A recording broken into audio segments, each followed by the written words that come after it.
Buenos días a todos, gracias por su espera. Estábamos esperando que se reunieran también otras personas. Vamos a dar inicio ya a la reunión para que no se tome más tiempo de lo estipulado. Buenos días, muchas gracias por su puntualidad y agradecemos su asistencia, ya que mucha gente no pudo acudir por el puente y se los agradecemos estar aquí con nosotros, acompañándonos. Bueno, el día de hoy vamos a estar hablando de las operaciones virtuales. Esta reunión técnica nos van a acompañar 3 expositores. Como saben, aquí también tratamos temas del DOF. Entonces vamos a tener a Raúl hablando también de operaciones virtuales, a Idalia y a Alex. Sin más por el momento, les cedo la palabra para que podamos iniciar. Cualquier pregunta, cualquier duda que tengan, ya saben que pueden levantar la mano o pueden abrir su micrófono para poder externarla, o también al final vamos a hacer una pequeña sesión de preguntas y respuestas en caso de que tengan alguna duda.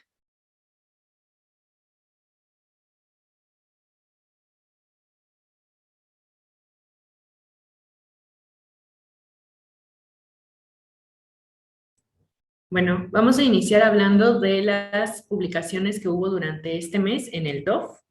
Se las hemos segmentado por tema de interés y también hemos recolectado algunos boletines que han publicado la ANAM y demás dependencias del gobierno durante este mes, o bueno, 15 días en realidad. La primera fue una norma mexicana que tiene relación con la industria llantera.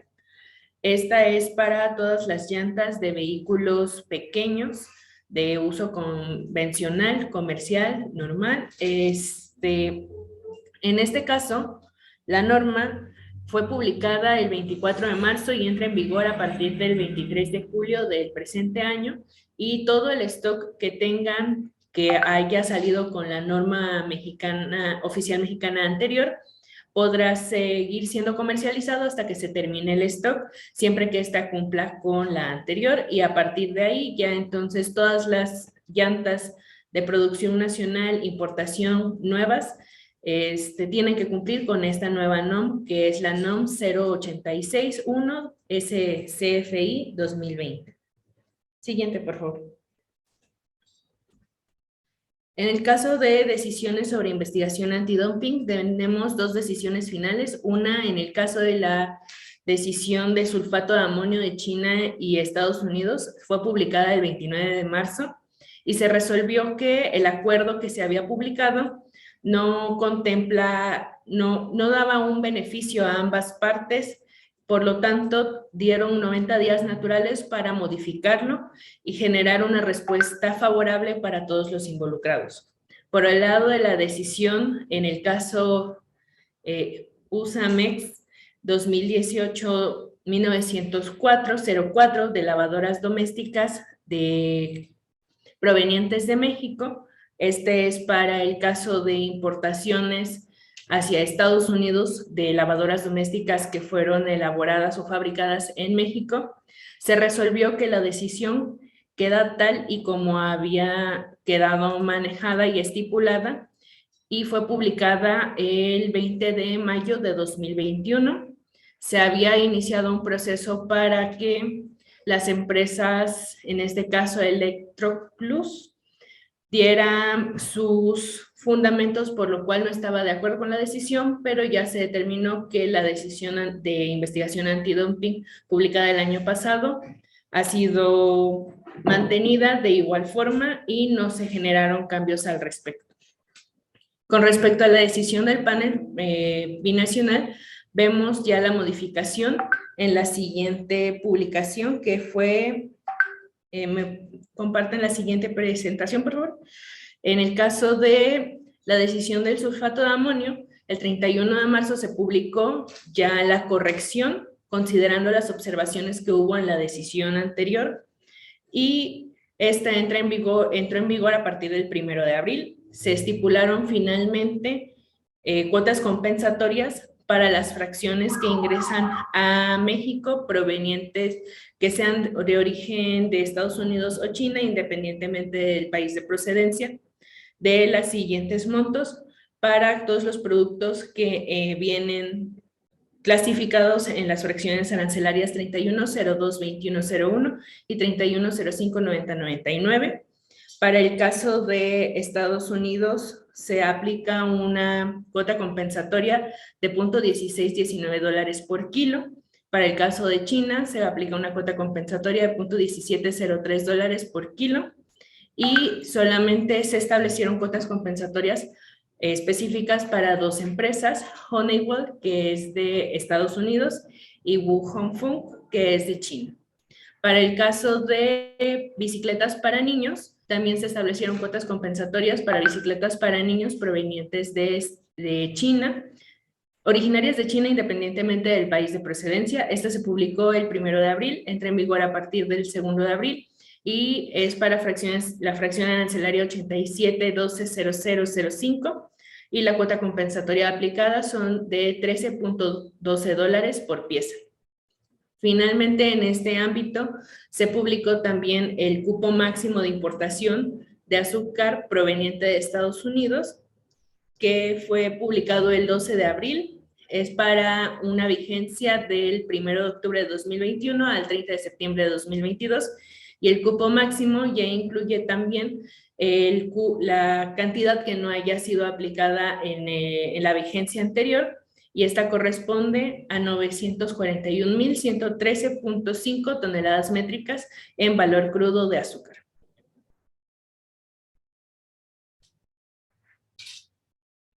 Asimismo, tuvimos publicaciones y estamos teniendo publicaciones relacionadas al Acuerdo de Complementación Económica, en este caso el número 55, que es de México con Mercosur, y específicamente en el sector automotriz. Tenemos la publicación de cuotas a las cuales se les aplicará un 0% de arancel a la importación de manera recíproca para las fracciones arancelarias que están establecidas en los literales A y B del Acuerdo de Complementación Económica, y los cupos corresponden para 3 años, 2022, 2023 y 2024, para el volumen que mostramos aquí. Estos son los volúmenes de importación en monto dólares que tendrían un arancel del 0% a las importaciones. Asimismo, tuvimos una publicación complementaria el 8 de abril que corresponde de igual forma a aranceles preferenciales, que es, en este caso ahora se aplicará un arancel del 0% para los literales E, F y G del artículo 3 del acuerdo. También se aplicarán cupos a productos con certificado expedido por la Secretaría de Economía. Y en importaciones también se menciona que ahora se deberá presentar y transmitir el certificado de la LADI y el certificado de origen. En cuanto a boletines y circulares de comercio exterior, tenemos lo siguiente.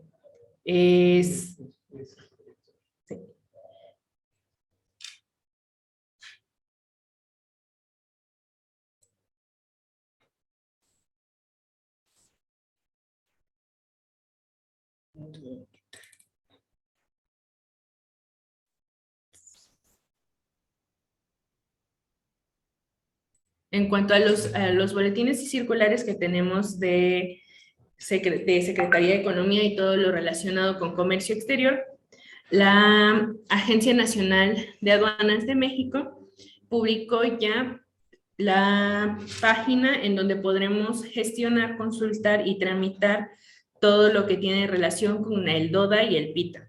También se habilitó la sección de preguntas frecuentes en estos temas, y hasta el 3 de abril de este año, esta página todavía no estaba habilitada, así que fue habilitada a partir del 4, ya pueden entrar en caso de que ustedes utilicen alguna de estas herramientas para comercio exterior. Asimismo, se publicó el 5 de abril el apéndice 1 del anexo 22 de las reglas generales de comercio exterior vigentes, en las cuales se modifican algunas secciones aduaneras justamente por el ingreso de la aduana del Aeropuerto Internacional Felipe Ángeles, y además se derogan 9 secciones aduaneras.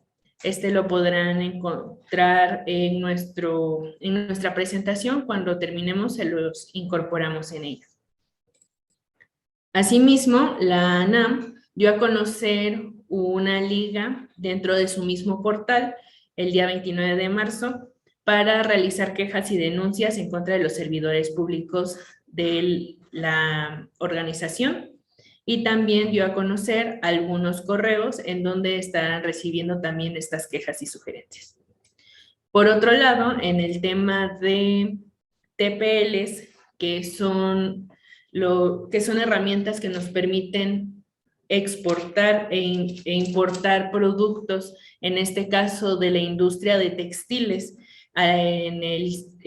bajo el amparo del Tratado de Libre Comercio de México, Estados Unidos y Canadá, se publicó durante este mes los volúmenes de exportación de TPL-1 y TPL-2 de asignación directa. Recordemos que tenemos distintos métodos de asignación, y en este caso ya tenemos publicados los de asignación directa por cada uno de los RFC solicitantes. Asimismo, estaríamos pendientes de los siguientes mecanismos de asignación de TPLs para el TEMEC, y en cuanto nosotros tengamos información, con gusto se las hacemos saber.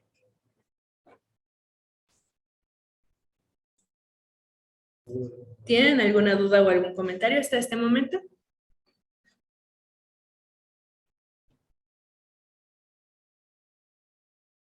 En caso de que no, bueno, entonces continuamos con la presentación. Vamos a entrar con lo que es el tema técnico de este mes, que es operaciones virtuales, a cargo de Raúl y Alejandro Soriano.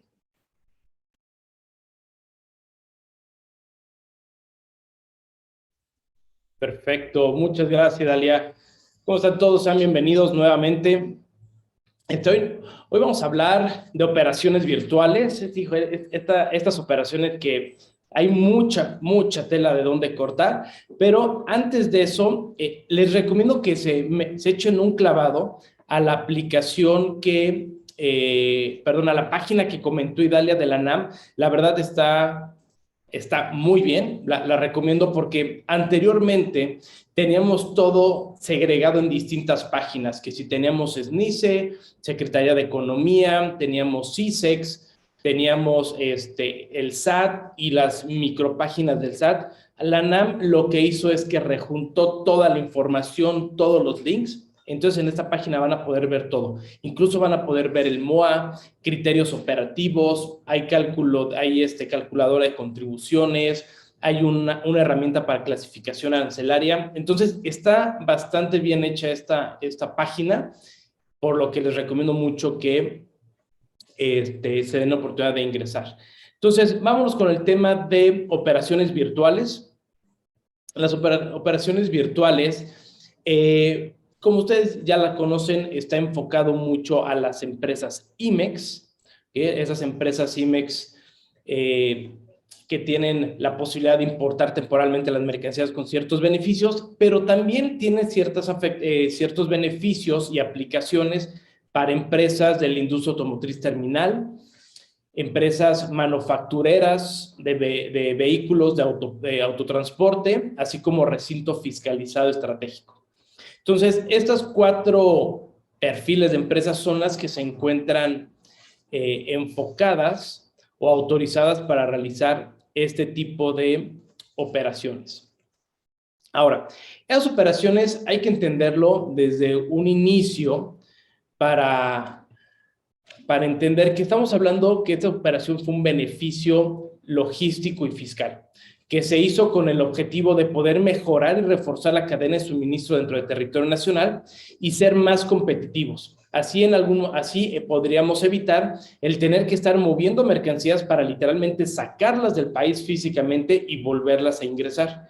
Y también estar evitando afectaciones en el tema tributario específicamente con el impuesto al valor agregado, derivado de las transacciones que se hagan. Entonces, esto es un esquema que ya tiene muchos años, que tiene el objetivo de reforzar la industria manufacturera en México y con ende ser más competitivos. Hay dos tipos de mercancías que vamos a estar pudiendo utilizar: las mercancías importadas temporalmente, ¿okay?, y las mercancías nacionales o conocidas como nacionalizadas. Solamente estos dos tipos de mercancía podemos utilizar, ¿ok? Entonces, no podríamos traer de algún otro régimen que no fuera la importación temporal con base en las operaciones de las empresas IMEX o en su caso recinto fiscalizado estratégico, y mandarlos. Por lo tanto, depósito fiscal que no es automotriz no entra, recinto para la elaboración y transformación tampoco entra, temas de definitivas sí pudieran entrar, ¿ok? Y temas de tránsito o algún otro régimen también queda descartado. Estas operaciones tenemos el beneficio del IVA, ¿okay? Ya he comentado hace un momento, y esto va enfocado por la enajenación. Y aquí, a pesar de que nos vamos a enfocar mucho en la parte operativa de la operación, porque esas operaciones virtuales tienen distintos matices. Podemos hablar de la parte logística, podemos hablar de la parte tributaria, podemos hablar de la parte aduanera. Entonces, mandando a la parte fiscal de manera muy general y como a un antecedente, deben de entender que el beneficio fiscal principal que tenemos es que el impuesto a valor agregado por la enajenación esté considerada al 0% del IVA por las transacciones que se realicen al amparo de operaciones virtuales, ¿ok? Esto nos va a permitir reducir la tasa. ¿Por qué? Porque damos, con base en el artículo 29, fracción primera de la ley del IVA, nos permite considerarla como una exportación, ¿okay? Es importante que para cuando querramos hacer una planeación o determinar un esquema relacionado con estas operaciones, nos vayamos a las reglas de carácter general 5.2.4 y 5.2.5. Y ahí van a encontrar los distintos esquemas, que es otro matiz que tenemos dentro de las operaciones virtuales. Y por último, hay que considerar que este esquema últimamente se ha convertido en una operación altamente observable. ¿Qué ha pasado? Para los que ya tienen sus años en comercio exterior y han tenido oportunidad de hace muchos años trabajar con las empresas IMEX, sabrán que en algún momento las operaciones virtuales fueron objeto de malas prácticas a través de distintas empresas que buscaban extender la temporalidad de mercancías que se habían importado temporalmente y hacer N cantidad de transferencias para ir pulverizando, por decirlo de algún modo, la mercancía, y con ello terminar justificando que ya no había una mercancía que retornar o se trataba de una mercancía de desperdicio o era muy poco el monto que se tenía que retornar o procesar. ¿Con qué objetivo? Que al final se terminara vendiendo en territorio nacional, ¿verdad? Muchas de estas prácticas se vio en la industria textil, se vio en la industria de aceros, en la confección, entre otros. Por eso son mercancías que se encuentran listadas en el anexo 2 y que se determinan como sensibles, ¿okay? Entonces, derivado de este tipo de malas prácticas, lo que se generó es que esta, hoy en día, regla 4321, que es la que vamos a analizar, ha sufrido cambios. Cambios que pueden percibirse como muy pequeños, pero que tienen una gran afectación, tienen una gran connotación en las operaciones, como puede ser, y ahorita lo vamos a ver, que el pedimento que se apertura primero es el de importación. ¿Por qué? Porque anteriormente el inicial, el pedimento que se tenía que aperturar para arrancar la operación o para iniciar la operación era el de exportación.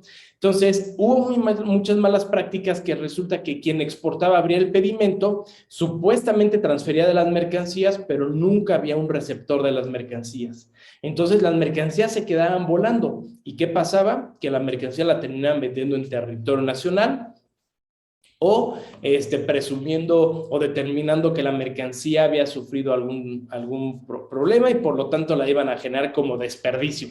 Entonces, ese tipo de detalles, estas reglas, o más bien esta regla ha sido cambiante y ha sido cada vez más proteccionista para evitar que los contribuyentes generen malas prácticas, porque al final es una operación que no pasa por la aduana. Motivo de ello es que la autoridad cada vez observa más estas operaciones. ¿Y qué es lo que está observando? Que exista la materialidad de la operación.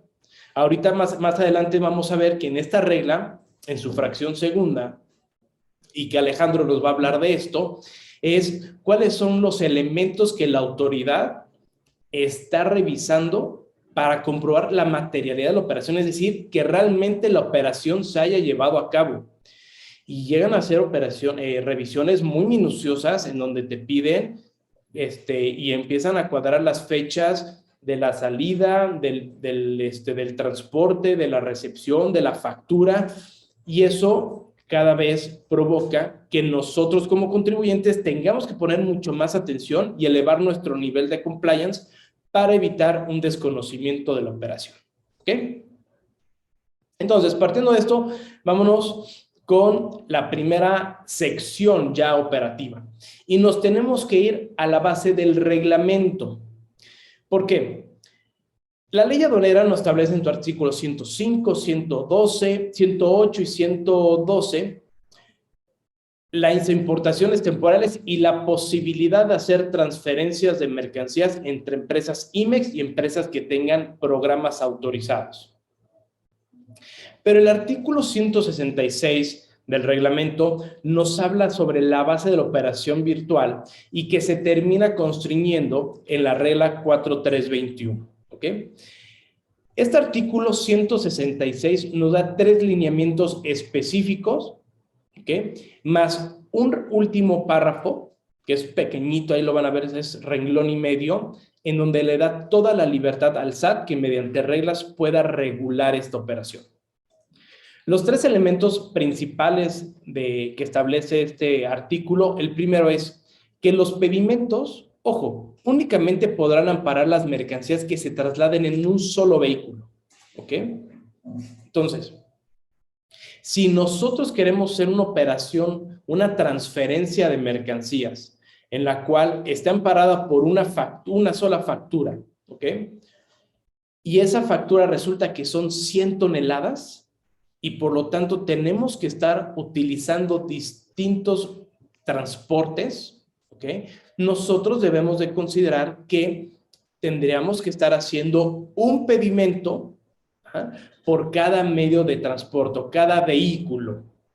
¿Qué tanto puede abarcar el vehículo? Bueno, de manera general nos abarca hasta un máximo de 25 toneladas, pero podríamos tener excedentes tanto de dimensiones como de pesaje siempre que tengamos una autorización. Para este punto es importante que revisen la norma 012 de la Secretaría de Comunicaciones y Transportes, que la última fue publicada en 2017, para que ustedes puedan verificar realmente cuál es la cantidad máxima dependiendo del tipo de transporte y de las rutas en las que vayamos en las que vayan a transportarse las mercancías para determinar cuál es el monto máximo. Pero de manera general es hasta 25 toneladas. ¿Okay? Entonces, primera limitante es un pedimento por cada vehículo que se transfieran las mercancías, no importando que sea una sola factura o varias facturas. Ojo, y me detengo y lo vamos a ver más adelante, porque seguramente algunos me dijeron, no, espérame, ¿cómo es posible esto? No, ojo, estos son para operaciones individuales. En operaciones consolidadas, acuérdense, podemos tener un solo pedimento aperturado de manera semanal o mensual y podemos generar ahí todas las transferencias que se deseen, teniendo en consideración que cada remesa o cada intercambio, cada transferencia deberá estar amparada por un medio de transporte o un solo vehículo. ¿No?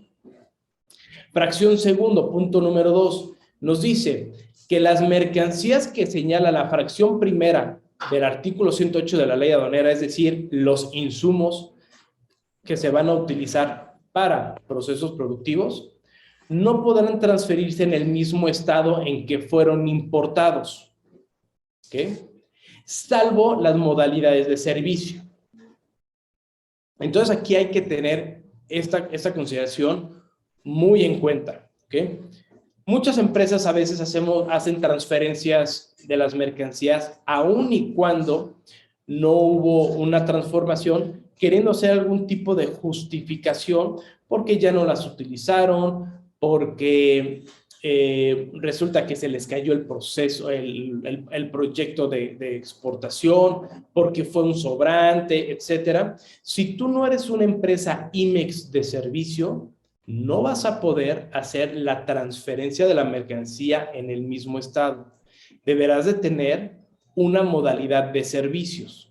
Entonces, en este punto, para las empresas que lleguen a tener este tipo de operaciones de manera esporádica o muy frecuente y no cuentan con una certificación en materia de IVA-IEPS, les recomiendo que soliciten a Secretaría de Economía una ampliación de su programa IMEX para que les incluyan la modalidad de servicios, ¿ok? Pueden justificar esta modalidad de servicios para un tema de almacenaje, un tema de distribución o alguna otra actividad que puedan llevar a cabo en relación al proceso productivo que tienen autorizado en la parte industrial, y con eso van a estar cubiertos al momento de poder hacer las transferencias, ¿ok? Ahora, ¿por qué digo salvo las empresas que tengan un programa, una certificación en materia de IVA-IEPS? Y esto es porque con base en las reglas de comercio exterior emitidas por Secretaría de Economía, que están dentro del capítulo 3.3, nos establece que las empresas que cuenten con esta certificación de manera automática van a contar con un IMEX modalidad de servicios sin la necesidad de hacer una solicitud, notificación o algún tipo de aclaración a la Secretaría de Economía.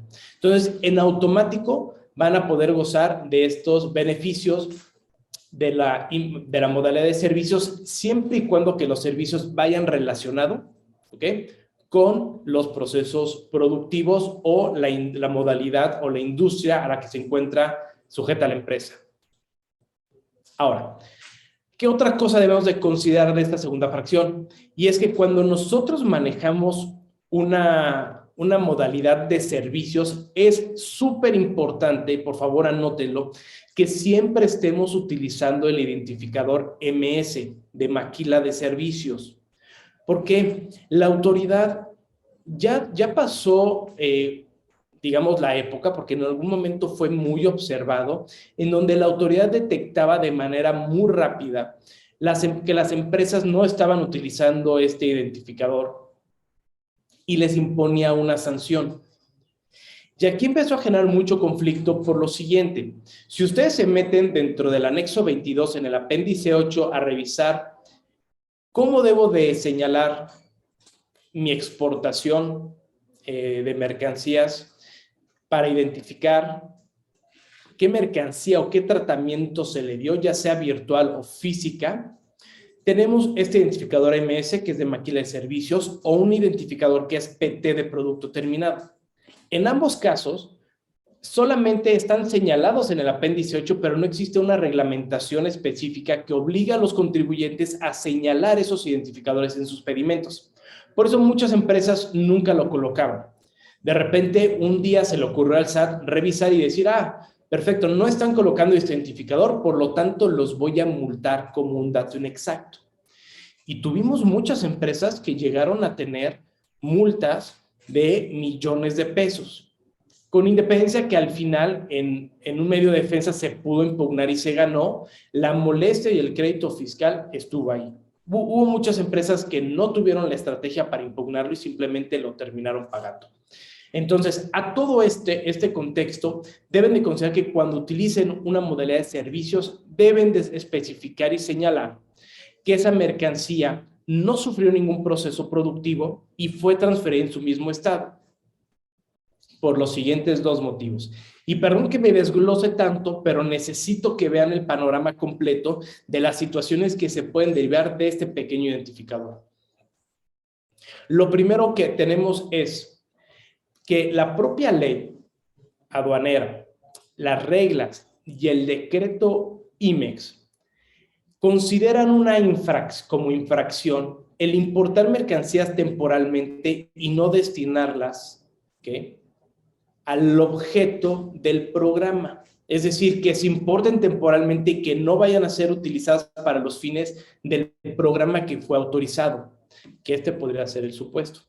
Y número 2, específicamente para la operación virtual, ahorita lo vamos a ver, hay una fracción segunda en la regla 4321 que te dice que debes de señalar el proceso productivo de la mercancía que te transfieren.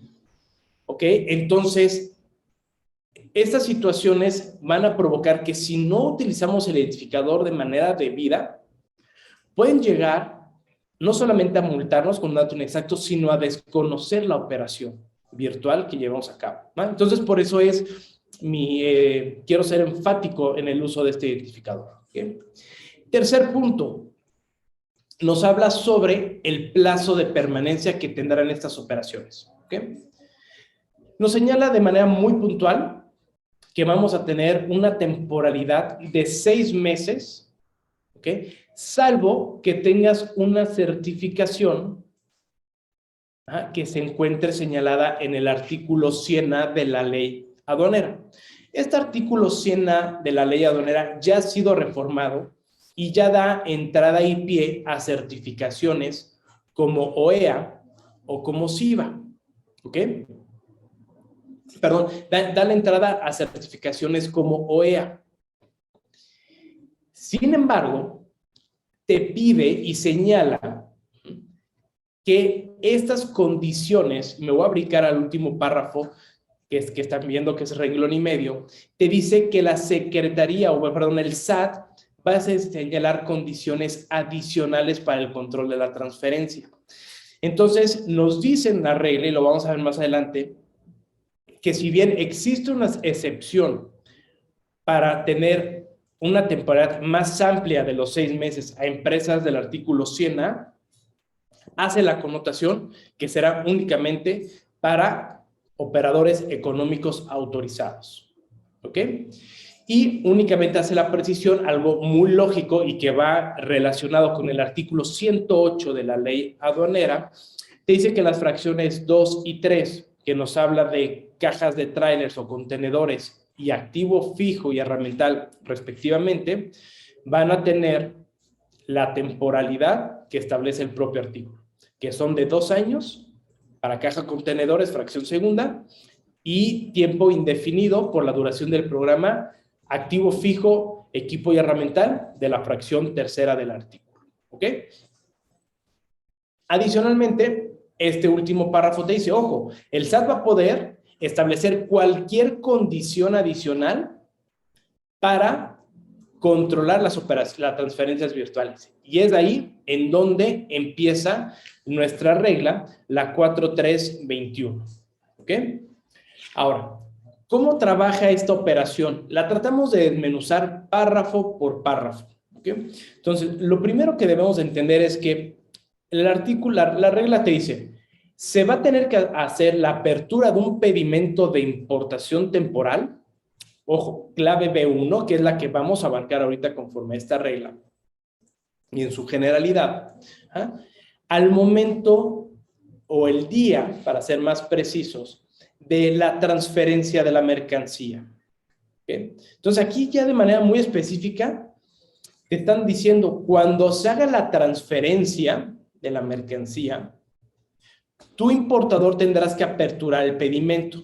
Entonces, vamos teniendo los primeros,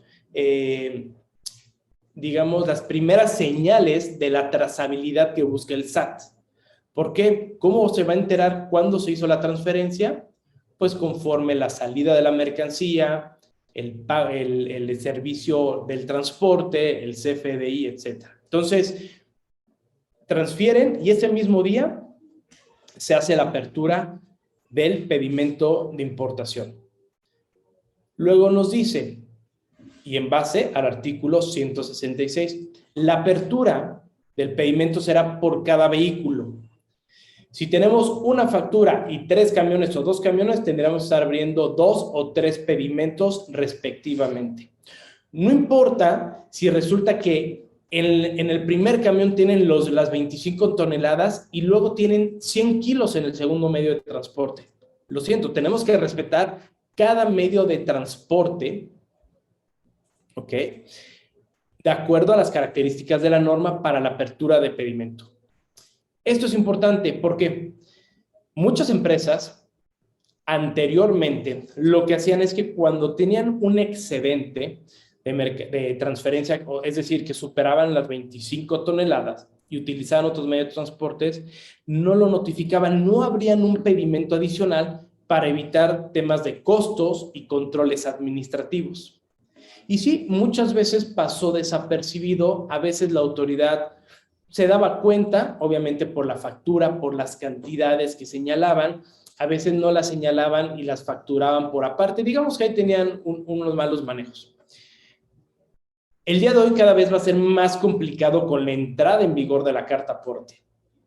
¿Por qué? Porque ahí ya vamos a estar obligados a demostrar todos los usos de transporte que tengamos, ya sea a través de una empresa transportista, un servicio a través de un coordinación logístico o a través de la propia empresa y sus medios de transporte. ¿Ok? ¿Qué más nos dice? Para operaciones virtuales, ese mismo día en que se transfiere la mercancía, se deberá de transmitir el pedimento al sistema aduanero automatizado integral, el SAI, y se deberá de pagar el pedimento correspondiente, que eso nos da la acción de modulación. Eso es como si lo presentáramos en la aduana, el transmitir el pedimento y pagarlo. Pero ojo lo que te dicen, en el mismo día en que se realiza la transferencia. Si no realizamos esta transferencia y pago del pedimento de importación temporal en la misma fecha en que se realice la transferencia, ya estamos haciendo un incumplimiento cabal de esta fracción primera. ¿Okay? Entonces hay que tener mucha coordinación con nuestros agentes aduanales. Esta operación está sujeta a IVA, como parte de lo que platicábamos, salvo que cuenten con certificación en materia de IVA y IEPS o utilicen una garantía. ¿Ok? Nos dicen, también podrás hacer operaciones consolidadas semanales o mensuales de pedimentos virtuales, para lo cual deberás de estar realizando el cierre de la operación conforme el artículo 37A de la ley aduanera que te dice, cuando sean operaciones semanales, tú lo puedes aperturar el día que tú quieras de la semana, pero lo vas a cerrar el martes de la semana que sigue. Y cuando es mensual, igual lo puedes aperturar cuando tú quieras, pero lo vas a tener que cerrar dentro de los 10 primeros días del mes siguiente a que se realice la operación. ¿Ok? Y ojo, hay una excepción que se quedó establecida dentro de las reglas 7.3.3 para operadores económicos autorizados, que incluso podrán extender el cierre de la operación mensual a 20 días naturales del mes siguiente. ¿Ok? Entonces, únicamente será para operadores económicos autorizados que tengan programa IMEX. Podrán ampliar su plazo 10 días más para el cierre de consolidados mensuales. ¿Qué otro punto tenemos? Ese es un punto importante que quiero también resaltar. Recuerden que en todas las operaciones de comercio exterior, así establecido tanto por el artículo 6, artículo 36A, fracción primera y fracción segunda, y el artículo 59A de la ley aduanera, todas las operaciones de comercio exterior, físicas o virtuales, importación, exportación o cualquier otro régimen, se encuentran obligadas a transmitir los datos del valor de la mercancía y otros datos de comercialización a través de un COBE o un acuse de valor. Y este acuse de valor tendremos que estar colocando el e-document en el pedimento. ¿Ok? Siempre en todas las operaciones tendríamos que estarlo haciendo, salvo excepciones. Algunos de ustedes ya saben que existe una excepción, por ejemplo, de las exportaciones clave A1, que las exportaciones clave A1 te dicen, no coloques el COBE, coloca el folio del CFDI. ¿No? Pero también hay otras excepciones, como te habla esta regla 4321, que te dice que para efecto de las transferencias que se lleven a cabo, ¿ok?, no va a ser necesario la transferencia y presentación en el pedimento, ¿ok?, de la transmisión, de la transmisión que señala la regla 1916 y 1917, que va relacionado a los acuses de valor. Es decir, nosotros a través de esta regla tenemos la opción de no tener que transmitir ningún COBE en los pedimentos, no tenemos que transmitir a BUSEM y tampoco declararlos en el pedimento, y podremos hacer la transferencia de la mercancía sin mayor problema. ¿Ok? Entonces, aquí hay que tener, no cuidado, pero sí hacer una toma de decisión de qué nos conviene. Muchas empresas, que no está mal, forzosamente quieren declarar un COBE. Incluso me ha tocado empresas que quieren declarar el folio del CFDI. Y está bien si así lo desean. Pero ojo, al estar colocando información que no nos exigen, pero que representa más tiempo, más trabajo y posibles errores humanos, pues nos genera un riesgo mayor que al final puede llegar a generarse en una sanción de 29,000 pesos por cada COBE que esté mal capturado. Entonces, desde mi opinión, yo creo que podríamos estar evitando o omitiendo la transmisión del COBE y buscar tener más blindaje en la operación al no dar más datos que puedan generar un error humano, y también darle más velocidad a la operación. ¿Ok? Pero si por alguna u otra cosa se decide declarar la información en un COBE para colocar el número de acuse del pedimento, lo van a poder hacer, no te van a multar, no va a ser una infracción, lo vas a poder hacer. ¿Por qué? Porque esa excepción es optativa, ¿no? No es una obligación. Ahora, partiendo de esto, es de dónde sacamos la información para colocar estos datos. Y me voy a adelantar un poquito y voy a tocar un poco del tema de Alex. Pero aquí es importante porque la propia regla, en fracción primera, inciso A, en su quinto párrafo, te establece que la empresa podrá incorporar, ¿okay?, al CFDI que se expida para efectos de la transferencia, las leyendas fiscales. Ese tema lo va a tocar Alex, pero ¿en qué me voy a abordar yo aquí?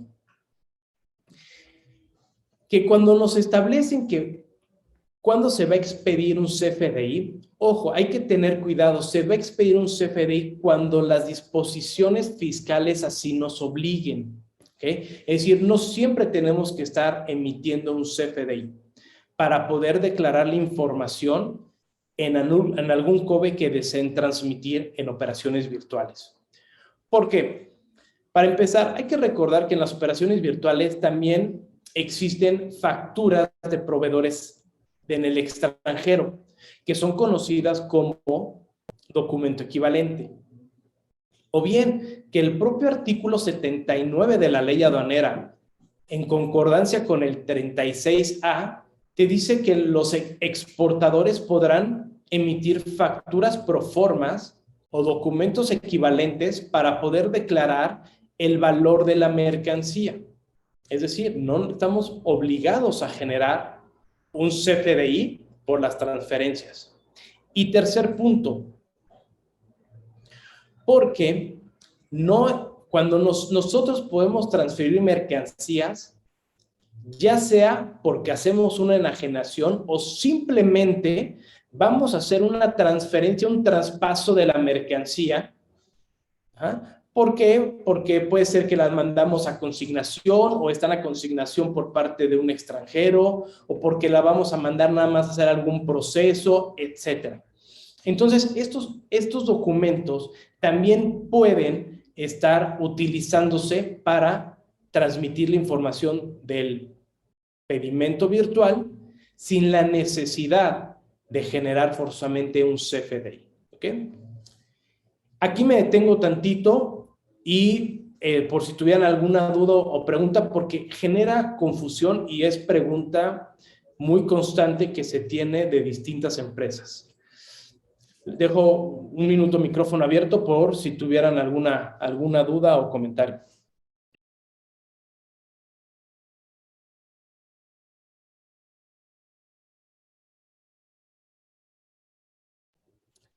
¿Seguros? ¿Ninguna duda? Porque ya había varios que están por acá que ya han preguntado este tema.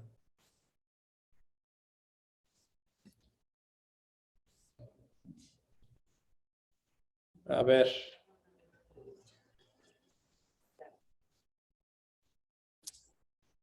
Andrea me dice, buen día, el cierre de los consolidados semanales anterior se manejaba en la ley que se cerraba el día martes, pero ahora parece que se debe pagar cada semana. Esto aún se maneja de la misma manera porque nos indicó la agente aduanal que podíamos cerrar hasta el siguiente viernes de acuerdo a la regla, pero una regla que ya no es explícita en el día de pago. Mira, si nos vamos de manera textual a lo que te dice el artículo 37A, te establece que va a ser el martes el cierre del pedimento, ¿no? Para efectos de temas de transferencias de mercancías. Si está hablando tu agente aduanal para cuestiones de pago, pudiera existir que haya esa extensión de tiempo, llamémoslo así, para poder hacer el pago. Pero el cierre o el traspaso, el traslado o transferencia, las operaciones que se realicen deberán de hacer corte de caja el día martes conforme a la ley. ¿No? Pero qué bueno que lo preguntas. No sé si alguien de aquí más que tenga operaciones consolidadas ha podido seguir haciendo operaciones posterior o de manera frecuente lo pagan hasta el viernes de la siguiente semana. A ver si alguien tuviera...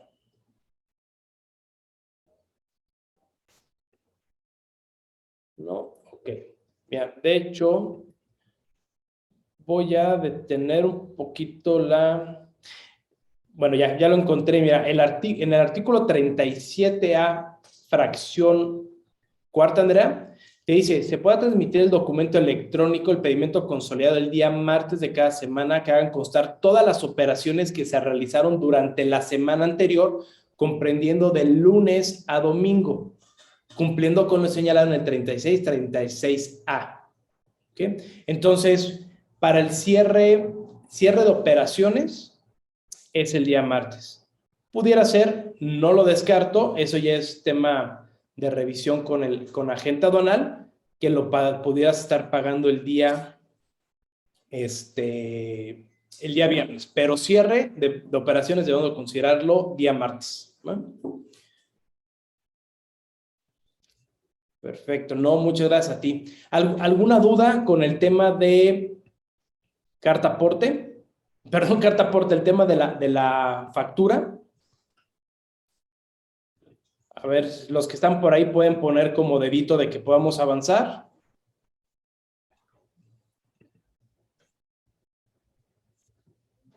Okay. Entonces, me voy con la siguiente parte. Ahora, vamos a hablar la parte de exportación, ¿ok? Que es el pedimento de retorno. Este pedimento de retorno tiene la característica que, ojo, lo debemos de cerrar a más tardar al día hábil siguiente de la transferencia. ¿Okay? Entonces, tenemos un día adicional para cuando se efectúa el traslado de la mercancía para poder hacer el cierre. ¿Okay? Se va a considerar que se efectúa la modulación cuando se transmite y se paga el pedimento. ¿Okay? Y ahí tenemos que la mercancía perdón, que la operación se cierra. La operación hasta ahí concluyó y se tuvo IMPO y EXPO, se generó la modulación y se entiende por transferencia. Y aquí hay otras dos características. La primera es, ojo, nuevamente no se requiere hacer la transmisión del COBE. Y punto número 2, para los que manejan clientes y proveedores de franja o región fronteriza, que pudiera llegar a ser tu caso, Andrea, con los nuevos clientes o proveedores que traes, cuando se encuentren en franja o región fronteriza, te dice que el traslado de la mercancía, de quien transfiere a quien recibe, cuando salen de franja región y se internan a territorio nacional, deberán de estar acompañados con el pedimento IN con el que se importó la mercancía a territorio nacional. ¿Por qué? Porque acuérdense que hay un tratamiento específico para franja o región fronteriza en el tema arancelario, e incluso como empresa como RFC debe de llevar un registro para hacer operaciones en franja o región fronteriza y hacer comercialización de productos. Por lo tanto, cuando hacemos esa salida de franja o región, es menester que la mercancía lleve el pedimento IN con el que se introdujeron los insumos con los que fue elaborado el producto, u ojo, con los insumos de los cuales se generó el desperdicio en el proceso productivo, ¿va? Entonces hay que considerarlo porque si no, nos pueden detener la operación y podemos caer en incumplimientos. Y volvemos a lo mismo, con todo el tema de la carta aporte, van a empezar a haber más inspecciones y revisiones en carretera. Por lo tanto, una revisión que tenga un poco de conocimiento de esta normatividad, ya sea el propio SAT, Secretaría de Comunicaciones y Transportes, Guardia Nacional, pudiera estar generando una observación en nuestra operación. Entonces, hay que tener cuidado con este punto. Ahora, continuemos con el tema del traslado de las mercancías, y aquí hay una parte importante que quiero desmenuzar y que forma parte de la propia regla, ¿ok? La regla nos establece 5 formas en las cuales se va a estar transfiriendo la mercancía por territorio nacional. ¿Okay? El primero es carretero, debiendo de cumplir pesos y dimensiones conforme a la norma oficial que ya les comenté, que es la 012 de Comunicaciones y Transportes. Puede ser ferroviario, puede ser un multimodal, ferroviario y carretero, pero ojo, también puede ser transporte peatonal o algún otro medio, ¿ok? Y esto voy a empezar a desmenuzar. Generalmente, bueno, siempre no me ha tocado ver algún pedimento que así lo haga, alguna empresa que sí lo haga, pero generalmente las empresas en la parte del pedimento donde dicen medios de transporte, ponen la clave 98 de entrada, salida, arribo y salida, ¿ok? Si nosotros nos vamos a nuestro apéndice 3 de los medios de transporte, nos dice que el 98 significa que no tiene un medio de transporte, así literalmente dice, sin medio de transporte por no haber presentación de la mercancía en la aduana. ¿Ok? Entonces se pone el 98, porque en las operaciones virtuales, claro está que no hay presentación en la aduana. Perfecto. De manera general así lo tenemos. Pero ¿qué pasa con las adiciones que se hicieron principalmente para las empresas SIVA? En la cual te dice, oye, ya va a poder hacer por transporte peatonal o algún otro medio. Y esto anteriormente estaba limitado únicamente para las empresas SIVA AAA. Ahorita es para cualquier empresa SIVA, ¿ok? Certificación IBEJEPS. Y cuando hablamos de dos tipos de formas o de medio de transporte, esto está enfocado y creado para aquellas empresas en las cuales cuentan con en un domicilio cuentan con más de un programa IMEX, o a veces son empresas tan grandes que tienen sus proveedores interconectado entre las plantas, ¿no? Tenemos clientes en los cuales literalmente hay 2, 3, 4, 5 empresas dentro de las instalaciones del cliente. ¿Qué es lo que pasa? Cada una con su propio RFC, con su proceso productivo, pero lo que hacen es que físicamente generaron su cadena de suministros en donde sale un producto del proveedor que es utilizado por un insumo para otra empresa y se termina utilizando para la producción de un bien final. O bien, hay muchas empresas que resulta que por alguna estrategia le dan en comodato en arrendamiento a una empresa hermana o a algún otro un espacio dentro de su domicilio para que ahí estén mercancías temporalmente. Entonces, lo que nos permite es incluso ya considerar que podemos agarrar, ya sea en transporte peatonal, es decir, lo que yo pueda cargar o lo que yo pueda manipular, y lo voy a poder pasar de una empresa IMEX a otra. O incluso por otros medios de transporte, que es una parte bien interesante, porque por otros medios de transporte te dicen montacargas, bandas transportadoras, robots de transporte o algún otro medio cuya implementación tecnológica permita transportar las mercancías. Ojo, siempre y cuando sean en un solo día, ¿ok? Entonces, esto nos ayuda muchísimo porque podríamos estar, ojo, por un lado, reduciendo costos operativos porque ya no necesitaríamos cuestiones de traslado a través de medios de transporte carretero o ferroviario para mandarlo de una empresa a otra cuando se requiera juntar una cadena productiva, o incluso pudiéramos estar excediendo de los 25 kilos.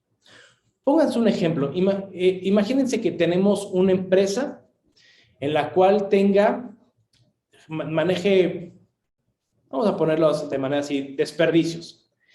Del lado derecho está la empresa IMEX A y del lado izquierdo está la empresa IMEX B. Y lo único que tienen es tienen una separación física, una barca, pero tienen una puerta de acceso de entrada o salida. ¿Okay?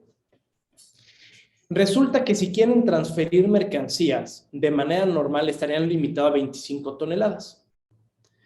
Pero si utilizan bandas transportadoras o montacargas, podrían exceder de las transferencias de 25 toneladas amparando un solo pedimento, por ejemplo, siempre y cuando se lleve a cabo en un día.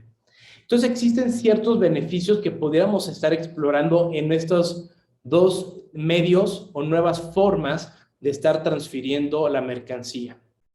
Pero ahora, vámonos al siguiente punto. Aquí nos dice que cuando hagamos este tipo de operaciones peatonal, hay un apéndice específico, hay un medio de transporte, una clave específica que es el 12. Y aquí hay que tener cuidado y hablarlo con los agentes aduanales porque ya ha pasado. Cuando las empresas quieren utilizar este medio de transporte, el peatonal, y utilizar la clave 12, muchos agentes aduanales te dicen que no se puede porque todavía no entra en vigor. ¿Va? Y que su entrada en vigor será notificada por el SAT. Pero ojo, aquí hay que señalarle a los agentes aduanales que este medio de transporte clave 12 peatonal está vigente para operaciones virtuales. Lo que no está vigente todavía es para las aduanas, es decir, la operación física. Acuérdense que hay un proyecto de automatización en las aduanas que lleva muchos años, que se llama PITA, Proyecto Integral de Tecnología Aduanera, en la cual incluso busca que una persona física, a través de un medio peatonal, pueda hacer el despacho de mercancías en la aduana. ¿Okay? Eso es lo que se encuentra el día de hoy restringido, pero para operaciones virtuales de empresas certificadas IBEYEP se puede realizar. ¿Okay? ¿Qué pasa? Ahora, si nos vamos a cualquier otro medio de transporte, tenemos una clave específica que es la 99. Otros medios de transporte, ¿ok? Entonces, tenemos estos, hoy en día, 3 medios de transporte muy claros y definidos, ¿ok? Que podremos estar utilizando. Aquí lo único que lo voy a dejar como abierto son 2 cosas. La primera es, hay que tener en cuenta que si bien el día a día es la clave 98, podríamos estar considerando otro medio de transporte, de acuerdo a los señalados, teniendo en consideración que debemos de cambiar la clave del medio de transporte. Y un segundo punto, creo que va a ser interesante, y lo dejo abierto, porque creo que es muy clara la normativa, pero pensando mal acertarás. ¿Qué va a pasar si el día de mañana, ya con toda la incorporación de la carta aporte y queriendo hacer esta mayor trazabilidad, pudiera ser que el modo o el medio de transporte 98 ya no sea viable y nos exijan estar colocando las claves correspondientes con el medio de transporte? Son ideas, son cuestiones que pueden pasar, porque si se dan cuenta aquí, en el primer punto me queda claro que dice entrada o salida. Eso es entrada o salida física de la mercancía. ¿Cómo llega, cómo se llama, a la aduana o cómo sale? Pero ¿qué pasa con el arribo y la salida? Si nos vamos a un tema de trazabilidad, imagínense que optamos por el esquema ferroviario carretero, ¿ok? O incluso carretero peatonal. ¿Qué pasaría si yo primero hago un traslado de la mercancía por medio de transporte carretero, terrestre? Se recibe la mercancía, se genera un inventario y posteriormente se entrega peatonal. No lo sé.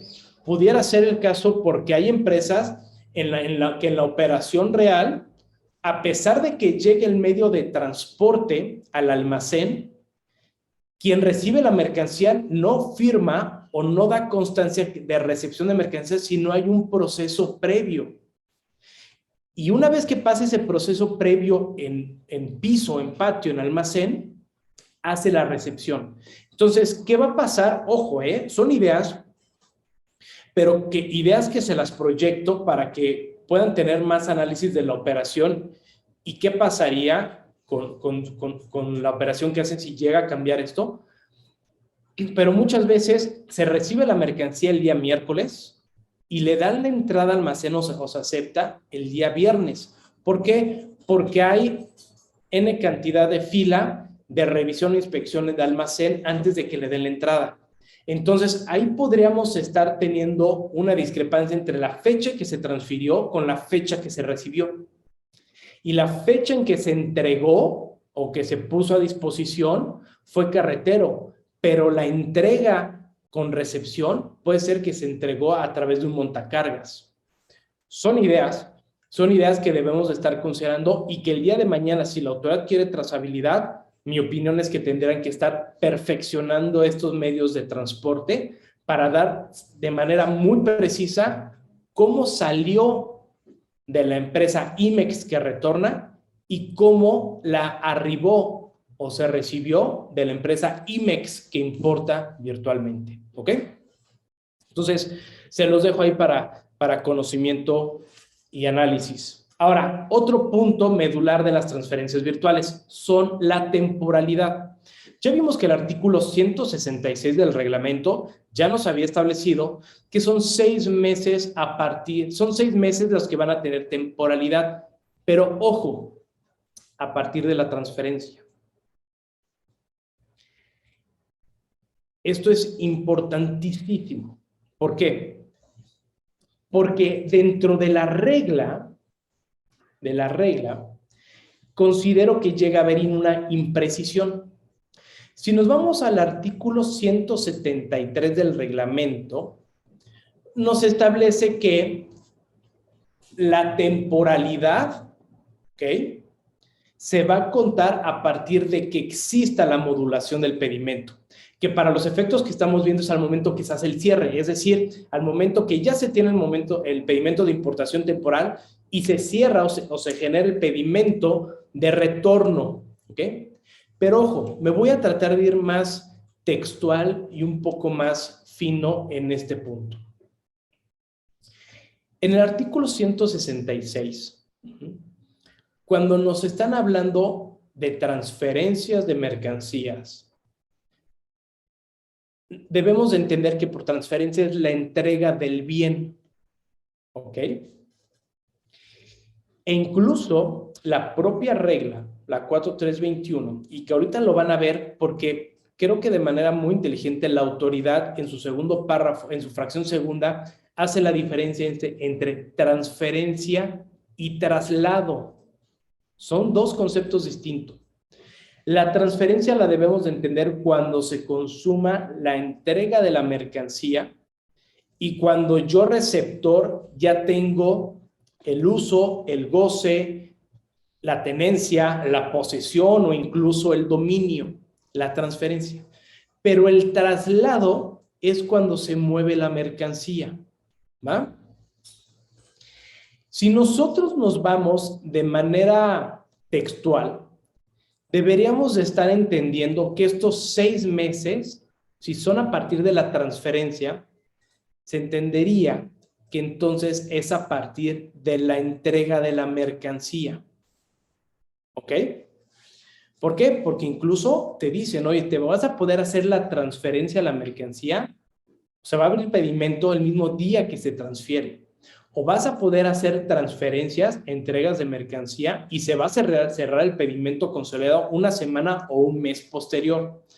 ¿Sí me explico? Entonces, cuando hablamos tal cual de la transferencia, a una lectura literal y analítica de cómo está el texto, podríamos entender que corre a partir de a partir de que yo recibí la mercancía.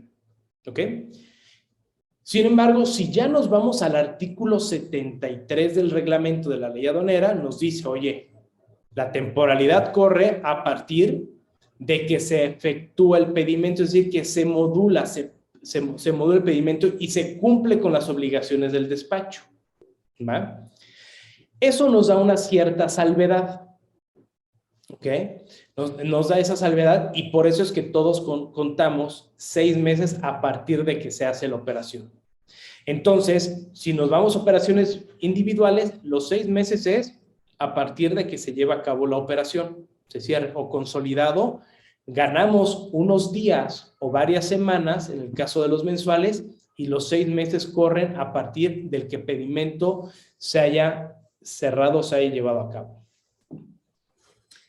Estos 6 meses, ¿okay?, como les platicaba, van a tener excepciones. Para las empresas IMEX o EA, que nos iríamos a una temporalidad de los 36 meses, y para un proveedor nacional, que nos iríamos a una general, una temporalidad general del artículo 108, que es de 18 meses. ¿Ok?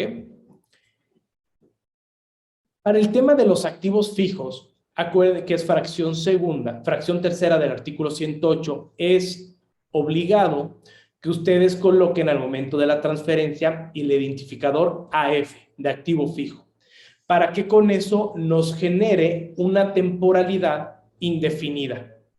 ¿Qué pasa? Muchas veces las empresas nada más dicen, bueno, es una operación virtual, mi clave natural de pedimento es la B1, genero mis complementos, pero no colocan este identificador AF. ¿Qué es lo que pasa? Que para la autoridad no distingue, sin que coloquemos el identificador, no distingue si es insumo o es activo fijo. Por lo tanto, empiezan a correr los plazos de temporalidad como si fuera un insumo. ¿Y qué va a pasar? Que vamos a tener ahí un registro erróneo en nuestro anexo 30, pudiera ser en nuestro anexo 24 y una observación por parte de la autoridad porque en algún momento se nos va a vencer este pedimento. ¿Ok?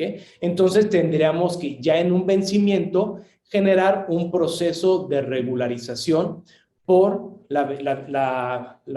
haber fenecido los plazos temporales. ¿Ok?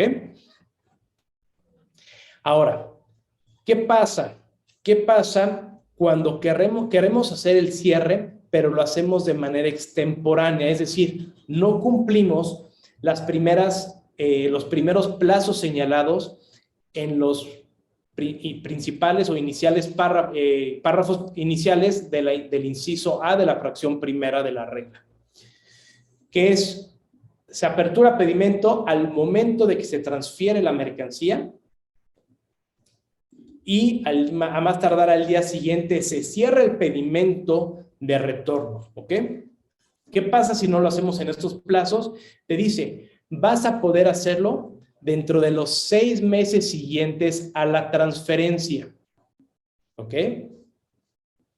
Se dan cuenta, nos dicen a la transferencia, no al traslado, ¿ok? Entonces, al momento de la transferencia de la mercancía, ojo, sin que exceda el plazo de importación temporal de los insumos que componen a ese bien que se va a transferir. ¿Cómo es esto? Hay que recordar que cuando hacemos transferencias de importación temporal tenemos de dos. O importamos insumos temporalmente, hacemos algún proceso y exportamos el bien final, o importamos un producto, damos un servicio y exportamos este bien no manipulado, no procesado. En cualquiera de los dos casos traen una temporalidad, ¿estamos de acuerdo?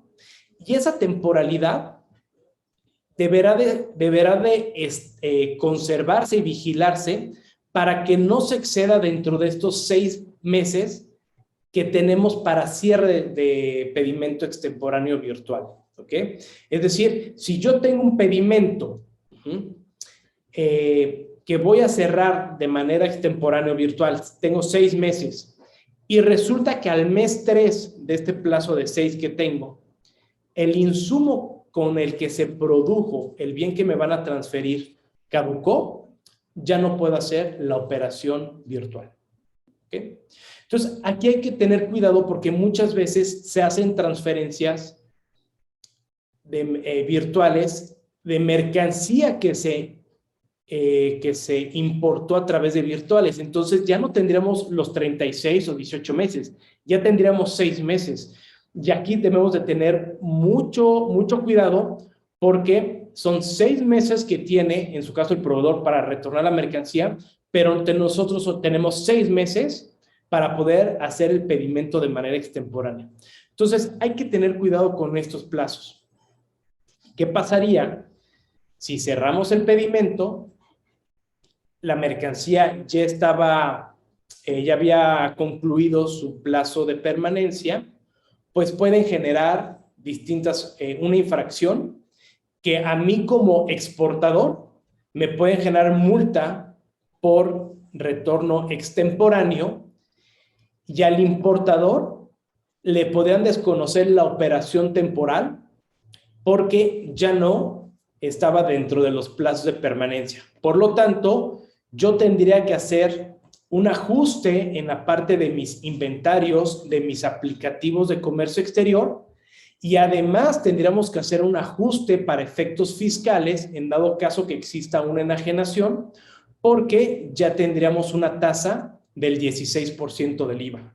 ¿Okay? Entonces hay que tener mucho cuidado porque no solamente es, genero mis pedimentos de manera extemporánea, sino tenemos que cuidar incluso el insumo con el que se elaboró el producto que nos van a transferir. Entonces, hay que tener cuidado con esta parte.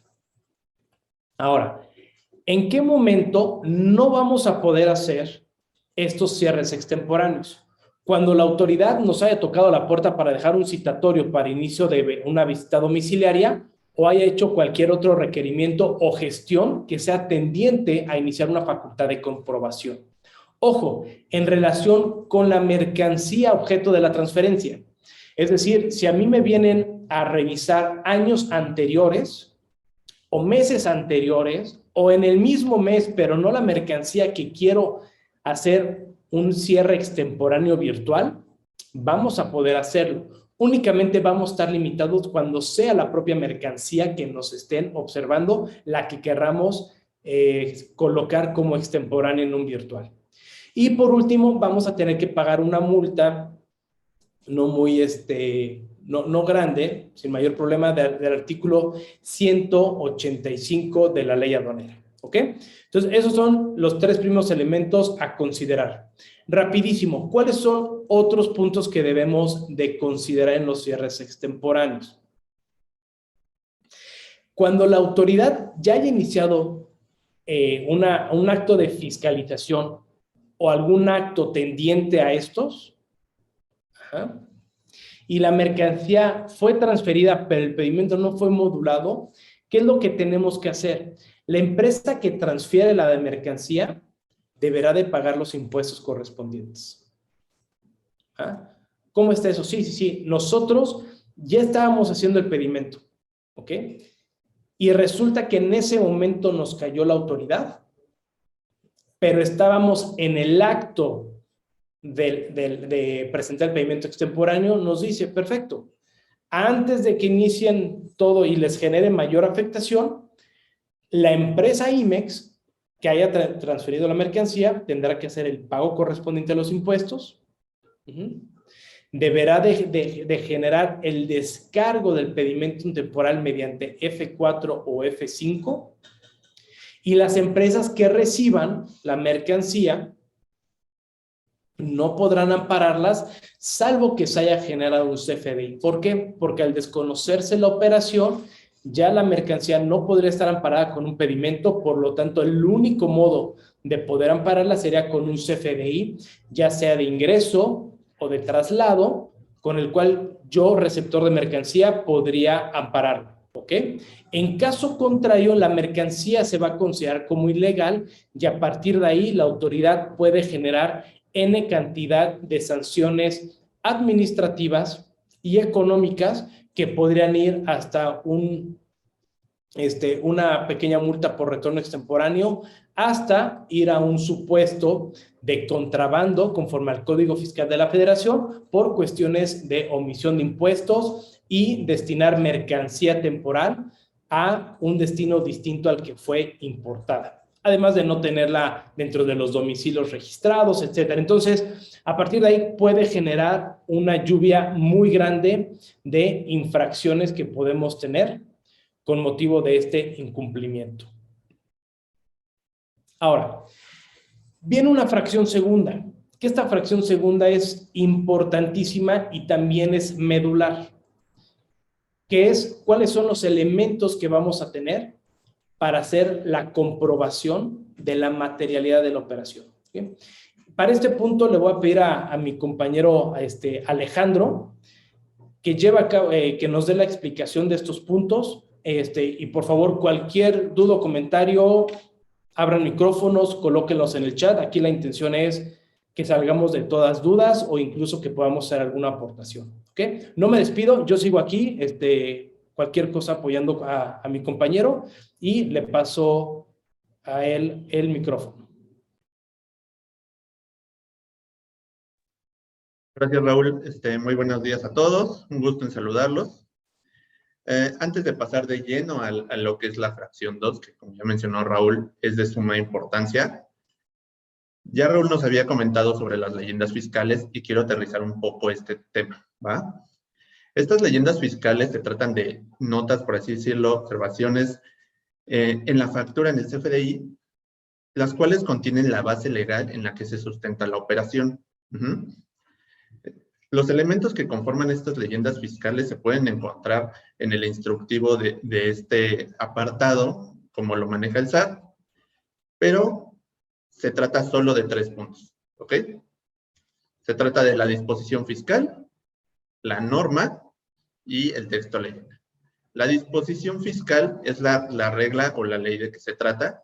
En este caso, de acuerdo al instructivo del SAT, es un campo opcional, pero debe de ser en mayúsculas y sin puntos.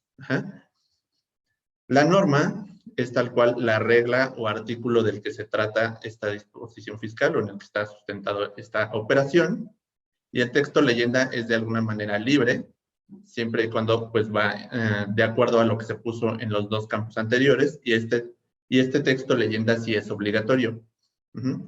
Entonces, teniendo el ejemplo que pueden ver a su derecha, tenemos la disposición fiscal, por ejemplo, en una operación de la ley del IVA, la ley aduanera, las reglas generales de comercio exterior.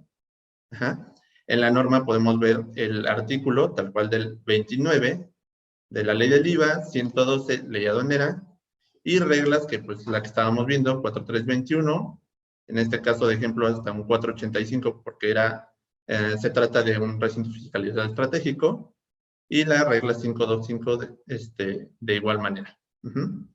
Luego ya en el texto de la leyenda ponemos los RFCs que se están transfiriendo, pero sin embargo les digo, este texto leyenda, si bien llega a ser de manera libre, sí tenemos una regla que es la 526, que nos indica que en el caso de que se trate de operaciones que involucren a extranjeros, en el segundo párrafo te dice que sí debes de poner o colocar en estas leyendas fiscales la base de que se trate correspondiente a las 524 o 525 de las reglas de comercio. ¿Ok? Damos al siguiente, por favor.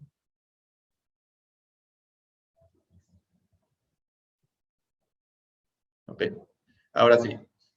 Pasamos de lleno a lo que es la fracción 2. Esto es de suma relevancia porque, pues, si ya bien vimos todo el proceso o el procedimiento de un virtual en la fracción 1, la verdad es que cuando a nosotros nos toca revisar esta fracción, ya sea en una auditoría preventiva, nos damos cuenta que, pues, sí, ya se llevó a cabo el proceso, qué bonito todo, pero, pues, muchas veces una vez que se lleva a cabo el proceso, se cierra el pedimento y nosotros, pues, decimos bye, ¿no? Pero, ¿qué pasa cuando la autoridad lo revisa? Y de esto se trata la fracción 2, de la materialidad de la operación. Te dice que en el caso de que la autoridad, en el ejercicio de sus facultades de comprobación, va a considerar como válidas estas operaciones, estas transferencias, siempre que, en primer lugar, se tienen que cumplir todo el proceso de la fracción. Debe de contar con el debido registro en el anexo 24, es decir, debe estar debidamente registrado dentro de su sistema de control de inventarios, porque llegan a pasar, y por experiencia les podemos comentar, que la autoridad en el momento de que revisa estas operaciones en el anexo, muchas veces les dice, ok, no las encontré, ¿no? Entonces, ya en el momento que se revisa y todo, ya por parte de la empresa, incluyéndose a nosotros, vemos que sí están. Sí están, pero están mal capturadas, ya sea por un tema de pedimentos, de un tema de clave, fracción arancelaria, o algún otro dato que se encuentra en el sistema de control de inventarios. Entonces ya nosotros vamos con la autoridad y le decimos, ok, sí está, autoridad, sí está esta operación registrada en el anexo 24, pero la autoridad nos contesta, ok, sí, pero está mal, entonces te desconozco la operación. Entonces, es muy importante este punto porque esto nos lleva a una revisión como mucho más extensa del anexo 24, sin embargo, deben de tenerlo muy bien vigilado para que se maneje de forma correcta los registros que se están dando en el sistema, porque, como bien saben, al ser esto de manera muy manual el registro, pues está muy sujeta a errores de captura, y pues por eso nos puede llevar a que la autoridad desconozca estas operaciones. ¿Ok? Y ya como otro punto, nos dice que se cuente con los elementos que comprueban la materialidad en las operaciones. Sobre este inciso que tiene la fracción segunda, tenemos 3 documentos, hablando de manera general, que se deben de cumplir.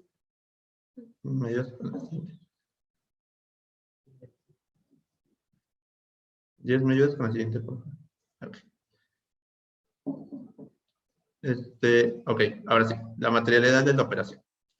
Entonces, esto va más encaminado a tener como nuestro expediente aduanero, por lo que es muy importante considerar esta regla, ya que si bien el 59 fracción quinta de la ley aduanera ya nos indica diversos documentos que se deben contemplar para mantener en nuestro expediente, que van de la mano del 36A de la ley aduanera de manera básica. Esta regla nos indica 3 documentos más, por hablarlo de manera general, que se deben de contener en nuestro expediente para que la autoridad compruebe que estas transferencias fueron hechas de manera correcta, porque como bien ya mencionó Raúl, pues esto se prestaba a muchas malas prácticas, entonces por eso la autoridad confirma esta materialidad de la operación. Como primer punto, tenemos el CFDI. Este debe de cumplir con los requisitos necesarios del Código Fiscal, artículos 29, 29A. Sin embargo, estos también pueden ser un documento equivalente, ¿no? Porque ya se mencionó que pues, puede estar involucrado un extranjero, entonces pues ellos no pueden expedir un CFDI. En este caso, la regla 526, perdón, nos dice que en el caso de un documento equivalente, se tienen que anotar los números de IMEX o RFCs de las empresas que transfieren. Esto es para el CFDI que ampara la transferencia. Luego tenemos el documento que comprueba el traslado físico de la mercancía. Esto se los voy a leer textual de la regla, ya que nos indica diversos documentos que se pueden contener se pueden tener para comprobar este punto. Y esto es, te dice la regla, para ello podrán exhibirse, entre otros, los pagos del medio de transporte utilizado, gastos en los que se incurrió por el traslado, documentos de traslado, registros o controles de salida física de la mercancía del almacén de la empresa que transfiere o de sus submaquiladores o el documento en el que conste la entrega de las mercancías al destinatario. ¿Ok? Si bien aquí nos menciona diversos documentos con los que podemos cumplir con este punto, me gustaría hacer énfasis en que al principio de esto nos dice que para ello podrán exhibirse entre otros. ¿Qué quiere decir? Que la autoridad nos lo deja abierto a los que no se encuentren listados en estos que les mencioné y que se encuentran en el punto 2, inciso B de la fracción, ¿va? De la fracción segunda de esta regla. Luego también nos dice que pues, les comentaba que también puedes tener documentos de traslado. Aquí, y pues con la entrada en vigor de este nuevo complemento carta aporte, se puede tener este documento, ya que aquí tenemos un documento que ampara el traslado físico de las mercancías. ¿Ok? Y luego tenemos los registros o controles físicos de la mercancía del almacén de la empresa al momento de su salida. Esto puede ser, es de la empresa que transfiere, entonces al momento de que sale la mercancía de nuestra planta, de nuestro almacén, se tiene algún formato, es libre de la empresa, porque esta regla no lo acota a algún formato en especial. Entonces, algún formato libre que tenga la empresa cuando la mercancía sale, pueden tenerlo como prueba para este punto. Pero también te dice que puede ser de sus submaquiladores, es decir, que si la mercancía se encuentra en la empresa del submaquilador y se transfiere, puede incluso ser el documento que ampare la salida de la planta de submáquina. Y bueno, pues para otro caso también te contempla que puede ser en el que conste la entrega, es decir, cuando ya la empresa que importó lo recibe y en algún formato especial que tenga la empresa, ese también puede contar con un documento que ampare este punto. ¿Vale? Por último, tenemos lo que es el proceso de elaboración, transformación o reparación. La regla te dice que debe ser el efectuado antes de la transferencia y es opcional, porque te dice en su caso. Esto ya vimos que puede ser debido a que no hubo algún proceso de elaboración, transformación o reparación, debido a que pues solo hubo algún almacenaje o algún servicio que se le pudo dar en cuestión de las IMEX de servicios. Entonces, en este caso, pues no tendríamos este documento con el que amparar este punto. O sea, entonces, al no estar obligados a lo imposible, podríamos omitir este documento en su caso. ¿Me ayudas, consciente? Ok. Ahora, quise tomar en cuenta unas consideraciones del CFDI. ¿Por qué? Porque ahora mismo tenemos nuestro CFDI de la operación, por así decirlo, y tenemos nuestro CFDI con complemento carta aporte, ¿no? Entonces, este CFDI puede ser de ingreso o de traslado, va a depender de si se trató de una venta o no hay enajenación en su caso, pero este CFDI que nos tocamos en el primer punto es para amparar la transferencia, es decir, salió de mis inventarios y entró a los inventarios de la empresa que recibió, ¿ok? Luego, tenemos que el CFDI de la transferencia, el CFDI del B1, es diferente al CFDI con complemento carta aporte. Esto es porque, como ya les comenté, el CFDI de transferencia es para cuestión de salidas y entradas de inventarios, pero el CFDI con complemento carta aporte es el que ampara el traslado físico de las mercancías, es decir, el movimiento, ¿no?, que hubo de las mercancías como tal. Estos normalmente son diferentes, excepto en los casos en los que la empresa utilice el medio de transporte propio, ya que de acuerdo a las reglas de miscelánea fiscal, estrictamente hablando, si una empresa cuenta con sus propios medios de transporte, es ella quien debe emitir esta CFDI con su complemento correspondiente y, pues, en este caso contaríamos con un CFDI de traslado, ¿ok? Y esto, como ya lo comenté, pues es solo el CFDI, y en caso de tener un CFDI con complemento carta aporte, porque lo hizo un transportista tercero, pues es solo para el traslado en territorio nacional, ¿ok? No sé si hasta aquí les haya quedado alguna duda. Dejamos micrófonos abiertos, ya sea duda de esta fracción segunda, o de lo que comentó Raúl, de lo que comentó Idalia. Estamos aquí para ayudarles. Bueno, aprovechando para ver si alguien se anima o algo a comentar, nada más quiero aportar un punto en el sentido de que la autoridad cada vez está revisando más este tipo de operaciones. A más de uno de los que están aquí ya nos ha tocado atender este tipo de revisiones en donde la autoridad busca la trazabilidad hasta en el más mínimo detalle, y en caso de que no se tengan, nos pueden echar para abajo nuestra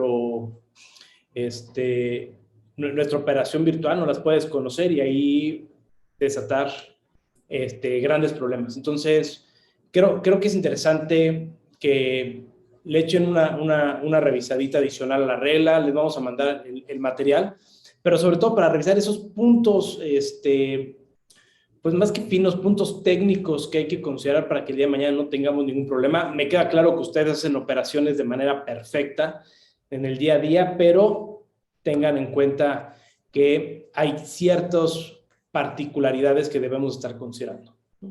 Entonces, no sé si alguien tuviera alguna duda, algún comentario, alguna aportación que quisieran hacer, ya sea abriendo micrófono o en el chat. Si les parece bien, dejamos un par de minutos, unos segunditos para ver si hay algún comentario. Hola Raúl, Alejandro, buenos días. Soy Javier de Acero Compactado. Perdón, Alejandro, mencionabas hace un momento que de los conceptos, los 3 conceptos que se manejan en leyendas fiscales, me parece que mencionaste algo de que no eran obligatorios los 3. ¿Estoy con lo correcto? Sí, correcto, Javier. Correcto, Javier. Lo que pasa aquí es que, de acuerdo al manual que publica el SAT, los 2 primeros de los que hablé, que fueron la regla y la base legal, o la ley, no te los marca como opcionales. El que sí te marca así como campo obligatorio es el último, que es el texto leyenda, en el que pues le tienes que poner toda la base legal de manera como ya más como una observación, como de conformidad, como con el artículo 112, por ejemplo, se realiza operación de transferencia. Esa parte sí es obligatoria, te repito, de acuerdo al manual al manual que publica el SAT. Ok, perfecto, muy bien. De ahí, bueno, ya chequé eso. A ver si estoy en lo correcto. Este texto de leyendas fiscales se tiene que anotar de acuerdo al tipo de operación que se hace. ¿A qué me refiero? Porque, por ejemplo, nosotros ya ves que vendemos a un extranjero con una entrega aquí en territorio nacional a otra empresa IMSS. pero me queda la duda en el sentido de qué pasa cuando a mí me transfiere otra empresa IMEX nacional. En este caso, por poner un ejemplo, me mandan algo de Aguascalientes, una empresa IMEX, me lo transfiere a mí. ¿Qué leyenda fiscal debo, bueno, no más bien qué leyenda, más bien qué artículo debo de mencionar en estas leyendas fiscales para que esté en lo correcto? Y bueno, yo ahorita te digo otra duda que tengo, pero a ver, vamos a ver primero esto. Aquí, como lo comentaba, la regla 526 te indica que debes de poner el supuesto de acuerdo a a la regla 524525. En este caso, si es proveedor nacional, parece que está en la 525 fracción 2, si no mal recuerdo. Ya manejan los casos en los que un proveedor nacional exporta una IMEX, pero déjame igual revisarlo, no sé si lo tenga por ahí a la mano, pero déjame igual revisarlo y te digo exactamente de cuál fracción se trata, pero sí debe de haber alguna de estas dos. Okay. Sí, y a eso iba. Y aquí nada más para complemento, Javier, hay que separarlo. ¿En qué sentido? Cuando la regla 526 de comercio exterior te establece que debes de colocar una leyenda, ¿no? Con base en la operación que estés llevando a cabo, ya sea de la 524, 525, ¿no? Dependiendo de cuál sea. Si es con participación del extranjero o entre IMEX nacionales. Si es en el extranjero, o sea, las transferencias que se realicen, nada más se pone una leyenda y no va a haber obligación de las leyendas fiscales. Si es una transferencia entre empresas IMEX, es decir, ya nacionales, en el CFDI que te expida, ya sea para efectos de transferencia por trasladar mercancía propia a consignación o el CFDI de ingreso para amparar la enajenación de la mercancía, tendrás que estar considerando las leyendas fiscales con el texto que te establezca el artículo 526, que básicamente es poner en referencia cuál es la regla con la que está sustentada la operación, además de colocar los números de IMEX de ambas empresas. Básicamente es eso como tendrías que estarlo manejando. Ok, perfecto, Raúl. ¿Qué será mi última duda? Si lo puedo dejar abierto en el sentido de no mencionar la fracción y solo mencionar la regla general para evitar tener que ser tan específico como para mencionar la fracción, o tengo que mencionar la fracción forzosamente. Pues mira, la realidad es que no tienes la obligación de señalar la fracción, porque el artículo 526 nada más te dice que hagas referencia a si se hace con la regla 524 o 525. Entonces, no te generan obligación.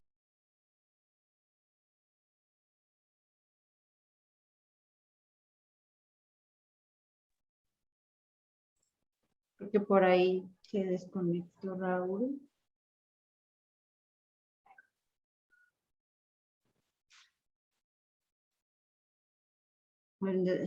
Unos minutitos nada más, por favor, en lo que... Sí, gracias.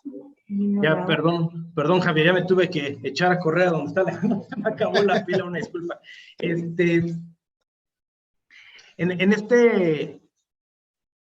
este caso te digo, no te establece que pongas la fracción que corresponda, por lo tanto puedes colocar nada más la regla y con eso das cumplimiento. Ok, perfecto. Entonces solamente la regla. Pero estaría mal entonces si se mencionan las dos, porque he visto mucho en las facturas ahorita que me están entregando que lo ponen todo, pues 524, 525, lo ponen todo. Estaría mal entonces, ¿no? Mira, la realidad, o sea, de entrada sí está mal, porque nada más puedes manejar un esquema operativo, no podrías duplicarlo. Aquí muchas empresas lo que hacen es que colocan las dos, uno para hacer la referencia, la cuestión de la enajenación, es decir, o quién está haciendo la venta, y la otra que es la 524, fracción primera, para amparar la transferencia entre IMEX aun y cuando no haya enajenación. En la medida de lo posible, yo te diría, para evitar confusión y presunciones, que coloquemos una que es la que nos aplica y no señalemos la fracción de la regla porque no nos las exigen. Ok, perfecto, muy bien. Muchas gracias, Raúl. No, a ti, Javier. Tenemos por aquí otra pregunta. Ah, sí. Sí, esa, justamente te iba a comentar la de Susana. Sí, la pregunta es Susi. Me dice, ¿cómo puedo comprobar el traslado de desperdicios de exportación si el proveedor de chatarra tiene su propio transporte? Ah, buenísima tu pregunta, Susi. Aquí lo que tú debes de estar amparando es la salida de la mercancía de tu almacén, ajá, y tener un documento. Uno es la salida de tu almacén y el segundo es tener un documento en donde se confirme la recepción de la mercancía, que en este caso podría ser el medio de transporte. Dentro de los puntos, Jess, y si te puedes regresar, creo que fue la antepenúltima lámina de Alejandro, te señala que puede ser cualquiera de los documentos para comprobar. Ahí está bien. La fracción segunda, que compruebe el traslado físico. La regla te establece distintos supuestos y te dice, entre otros. Entonces, ese párrafo, esa observación que señala es que pueden ser esos documentos o algún otro documento para comprobar la materialidad. En tu caso específico, si ellos reciben ellos van por la mercancía, tú ten la salida del almacén de tu mercancía, ten un acuse de recepción de mercancía por parte en este caso de la empresa, porque tiene su propio transporte, y con eso va a ser más que suficiente, ¿va? Para ti que eres exportador. Para ellos que son importadores, van a tener que tener su CFDI de traslado de la mercancía, su documento en el cual conste la recepción de la mercancía y en su caso el documento en donde corrobore que tuvo un ingreso a la mercancía en sus almacenes. En este caso, para ellos tendría un poquito más de documentos para comprobar y para ti, mientras tengas la salida de recepción, sería suficiente. Perfecto, Susi. No sé si alguien más tuviera alguna duda, algún comentario. En caso de que no, pues bueno, daremos por concluida la sesión, agradeciéndoles como siempre el habernos acompañado, sobre todo en semana de puente. Sé que fue complicado. Les agradecemos muchísimo. Las sesiones ya se están cargando a la landing page que yo espero la siguiente semana Jessica les va a compartir para que puedan acceder al material y a todas las grabaciones que estamos haciendo. Les recuerdo nuevamente que las grabaciones únicamente se quedan para los invitados, no es para público en general, entonces en cualquier cosa que desean exponer, quedará con la debida privacidad. Una última cosa, les vamos a mandar una pequeña encuesta, si nos hacen favor de contestarla, ¿no? Además, es básicamente para que nos den sus comentarios, mucho nos agradecerá, se los agradeceremos, y sobre todo para ver cuáles temas quieren que analicemos en la siguiente sesión. Temas operativos, temas legales, logísticos, anexo 24, tratado de libre comercio, lo que ustedes así gusten y ordenen y manden, ¿no? Muchísimas gracias. Muchas Alex gracias. Y Dalia. Y gracias a todos los expositores y a todos los asistentes, y ya les estaré haciendo llegar nuestra próxima invitación, y como dice Raúl, nuestra invitación también a la landing page para que puedan revisar la información de nuestras sesiones. Muchas gracias y que tengan feliz puente todos. Gracias. Gracias a todos. Hasta luego.